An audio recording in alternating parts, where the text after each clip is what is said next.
Et nous restons toujours dans la rubrique santé pour parler de l'autisme, un trouble du développement caractérisé par une interaction sociale et une communication déstructurée. 60 000 personnes en sont atteintes au Maroc, dont la plus grande partie est prise en charge exclusivement par la famille. C'est le cas du petit Ahmed.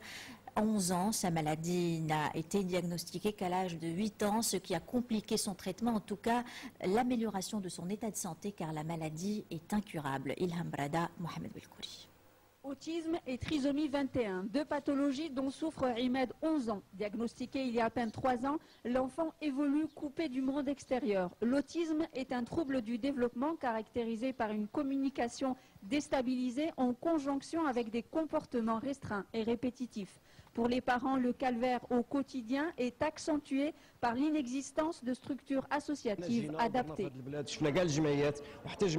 Nous avons fait le tour des associations de Tanger. Aucune n'a voulu de mon fils. Il faut nous aider. Il doit intégrer une structure, ne serait-ce que pour apprendre les gestes fondamentaux de la vie quotidienne.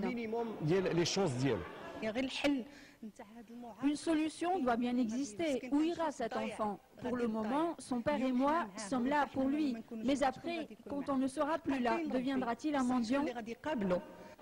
Comme l'Esmahi, de nombreuses familles se retrouvent le temps d'une rencontre à l'Institut Pasteur. Leur participation est entière à une caravane de sensibilisation organisée par l'association Vaincre l'autisme. Après Tanger, cette campagne s'étendra à Oujda-Fès et Casablanca. Le diagnostic précoce reste au cœur du débat. Donc aujourd'hui, nous avons fait un premier partenariat avec l'Institut Pasteur de Casablanca pour lancer la première étude génétique sur l'autisme qui va permettre de dépister précocement l'autisme, Inch'Allah.